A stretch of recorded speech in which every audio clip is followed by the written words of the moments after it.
We They love gotta check out that Joe Rogan, Cat Williams interview on course, YouTube now. Of course. Yeah. I watched all 3 Full hours. 3 hours Come on, on dog. YouTube. On YouTube. So On welcome back to YouTube to Joe Rogan, because Yeah, that's like yeah. a big deal. Big deal. That's even going to affect the YouTube space, even for podcasting, because Yeah. a lot of people tune into Joe Rogan. Long form podcasting, Yeah. especially. Yeah. 3 hours long. I wasn't really that impressed. I knew you wouldn't have been. I knew this motherfucker wouldn't have been. Sorry to swear, guys. Yeah, man. I was like, bro, get to the shits, bro. I was waiting, like, fam. No. Are you not going to address the 5 non-funny comedians that you always be going on having on Joe Rogan? None of that was addressed. I'm into some of the talk that they were talking about, space and Yeah. Thoth, Anunnaki. and they're going crazy. They went nice. But, bro, get to the shits, man. See. It's a wasted 3 hours, in my opinion. That's what makes Joe Rogan different, though. I feel like he's not really like a Joe Rogan journalist. was zooming off of some shrooms. You can see it. It was a Zoot conversation. It was Yeah. zooming, and he was just like happy to have this black man in his goddamn studio right now, and he's waiting for that viral moment. But see, I think Cat learned something in the last 3 From the weeks. Shannon Sharp thing. Yeah, he made these guys more famous now. Everybody started getting interviews all of a sudden. Yeah. Right? So he And which toned if it he down. was if he was ready to open it up, he loves those guys. That's what I think. Now, like he wanted to open it up for them so that some more light comes to the comedian world. Because now all of a sudden comedians have beef like rappers do. Yeah. Let's be honest, right? Now, what's his name just dropped something on the Dave Chappelle with Netflix. Oh, Donald Rollins. Exactly. Yeah. So everything is kind of playing out the way it should be playing out for comedy right now. Now, now I'm just being real. Why I knew he wasn't going to drop it, because I'm a big Cat Williams fan. He's very strategic and he a gangster. So he's showing it like, what if the 5 worst comics that are on this goddamn platform, and I know they've been here, and I'm the best, I'm not mentioning them. Yeah. And they were twiddling their thumbs, waiting for Bert Kreischer was Cat. at home with his shirt off, like, mention me. Yeah, and in his underwear, it's just like, he's gonna do it. And then he didn't do it. That's what has me now like, I won't be seeing none of those 5 worst comedians anymore going anywhere. That's how you shut show business down. I have a question. Why do you feel like the tone of the Cat Williams Shannon Sharp interview was so much more different than the Joe Rogan Cat Williams? Do you feel like there could be some type of difference in like racial dynamics where it's like maybe Cat Williams felt more comfortable giving Shannon Sharp the full-fledged The viral stuff. Yeah, whereas with Joe Rogan, it was super toned down. It was super like, it was very like cryptic. Like my homie DJ Natural, he was telling me like, yo, like they were speaking almost like you gotta listen to what they're saying under just the plain words because they don't want to say too much. You know what I'm saying? What do you think? Why do you think there was a difference in approach?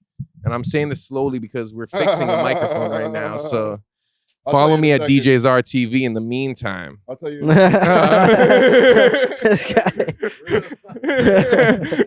Burrow Sound TV as well. 25th Hour Studios. We are accepting clients. You know what I'm saying? Big up DJ Natural. Big Episode up D3. 450 is kind of having some technical difficulties. Just a little bit. I know. I'll give you my reason why I think. Why? Shannon Sharp is doing his thing. He was building his show. His show was already getting some notoriety. He has some great guests. Okay. But Joe Rogan's already the shit. He's already the top podcaster. So we can't wild out like that? No. I'm going to bless Shannon Sharp and give him his moment. Yes. Right? Bless my brother, put him on. Now he's off to the races. Yep. Now all his interviews are going crazy, getting crazy 1.3. numbers. He's popping up all over. He has his multiple shows that he's doing. Shannon Sharp is the guy. This is his moment right now. Yeah. And based off that Cat Williams interview is why that moment happened. Like every show, and we were talking about this a little bit off air. Every podcast show or whatever gets a moment. And when that moment happens, you're off to the races. The show could have been in existence before. Most of the time it is. Breakfast Club, they were around for a few years. And then Ray J called in that one time and wilded out on Fabulous. And they were off to the races.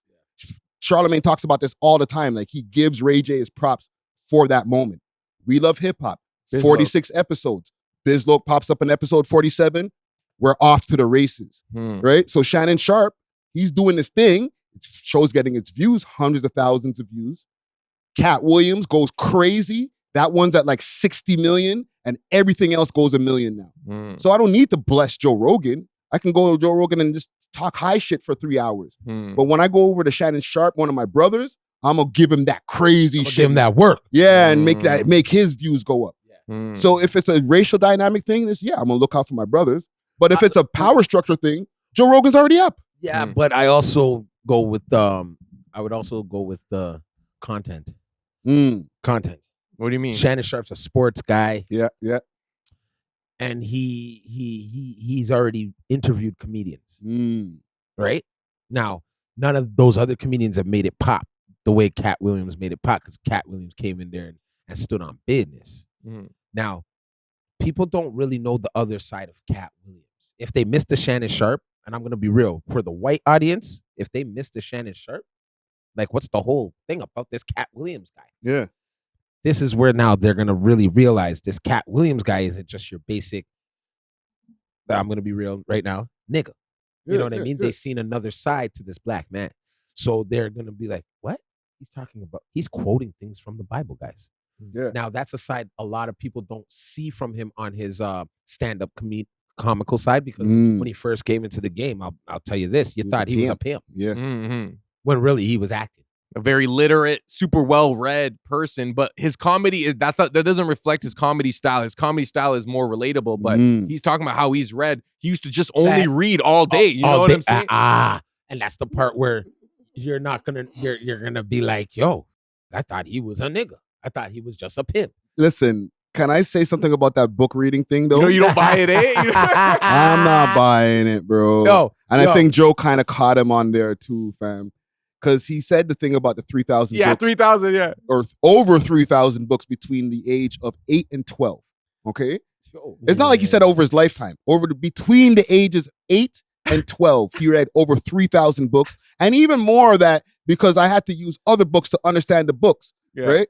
He said he read Three Little Women. 3 Little Women 4 times. Yeah. Joe's like, wow, cool. That's crazy. What's that about? It was so long ago. It's about 3 women. That's for sure. But because I didn't have sisters, it wasn't relatable. It wasn't really completely relatable. What's the book about, my nigga? You read it 4 times. Just tell me what the book's about. If he was smart enough, he would have went and watched the movie. You didn't read the damn book, fam. You didn't read it 4 times neither. Or you would have been able to tell me what Three Little Women is about. It's fine. You could have read over 1,000 books. You could have read mad books. But because he put that number, 3,000 something, he has to find a way to stand on it now, but this is where he gets you. Put something. You want a nigga not to know something? Put it in a book.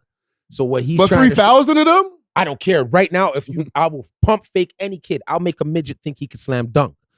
So what he's taking it back to is the back in the day shit with reading Rainbow.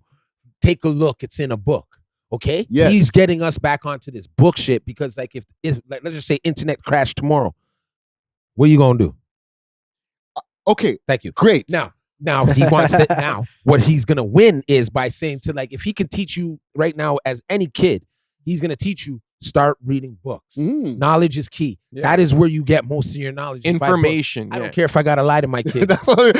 Thank you. I don't care. I get you. Yeah. But this is where Cat gets me because that's my uncle. That's as long as you identified that. There is a little bit of cap in there. There's a good intention, but there's some cap in there. He has a big cappuccino cup of like 3,000 between 8 and 12 is wild. Bro. I know, but I'm just telling you, he'll make him. Like I said, if I gotta lie to you for you to start reading books, push the truth a bit. I'm gonna make a midget think he can slam dunk. Okay, and we're gonna go from there, and you're gonna come back to me and say, Cat or Dusty, I read 2,000 books last year, and I'll be like, good. Because I never. But at the end of the day, you did. I got the mission completed. Mission accomplished. All right. Because all these little kids are stuck in. He's giving us messages. He's giving us little things to show us like, yo, don't get too wounded up into this phone shit. Don't get too wounded up into this internet shit. Use your imagination. Go read some books. Yeah. I maybe have a big cup of cappuccino for you guys right now. Cap Williams. You know what I'm saying? Cap Williams. A little bit of Cap But yo, Williams. he could promote reading. He put it on himself by saying 3,000 books. He could have just been like, Challenge. I used to read a lot. Nah, that's These not are good enough. These are the books I know about. That ain't good enough. You should read. No. The man No, no, said no. a That's number. believable. I'm with Dusty. You gotta say something outlandish Need so the it makes shock, a need the headline. shock value. Thank you. And now the conversation of reading starts coming up, and then he's like, "Well, Yeah. Yo, honestly, I'm gonna incorporate that when I'm a father and like say my kids I are lie in, all the time in to track and field. I'm gonna be like, I used to run a 5-second 100 meter. You know what I'm saying? Like, you I'm gotta, gonna put on a you could do Donovan better. Bailey. I used to I'll run put on 5. Donovan Bailey's him winning the Olympic one and say that was me. Look, you see, that was me. it's kind of grainy." You see? It's kind of grainy. You see, can't see. Me, kids. I changed my name. No, your last name is this. You lying. You gotta lie to these kids now. Yeah. You gotta make a midget think he can slam dunk because of the fact that a lot of things are on the internet now, and it's like I can't do that because someone already else did it. So now kids aren't reading like they used to. They're seeing. They're more seeing. So if I could convince a kid, yo, bro, I used to read 3,000 books because there was no internet, nigga. And there's a kid who's smart enough to challenge that, they may just get to that number. Here's the thing, though. He'll get a few kids, but like in the end of the day, it's not like a lot of youths are in these millions of people who are watching this. Yeah. There is a lot of kids that are watching because Yeah. obviously there's millions. But the demo that these guys have been hitting Yeah. between Shannon Sharp and Joe Rogan. Joe Rogan's 60 years old. Probably above 20 years 76-year-old old. men are Yeah. watching Yeah. the Joe Rogan. Yes. Like 20 to, And yeah. 20 to 50. Yeah. I don't think And these Shannon youngins- Sharp, Yeah. like, Yeah. you know, guys in their 40s and 50s, late Mhm. 30s, they're like, yo, let me take this in.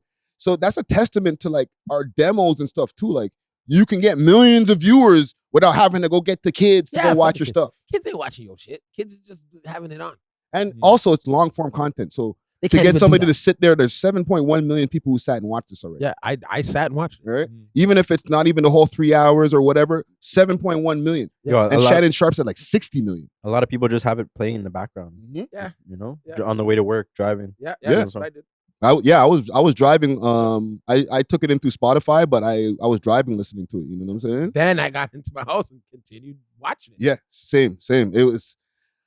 I listen. I kind of struggled to get through the whole thing just because. Fam, Because I you really- looking for a mother. I'm waiting for the tea, bro. I'm waiting for the. What for if the You watch the drama. viral moment. The Yes. You tempo. watch Cat Williams and be like, bitch.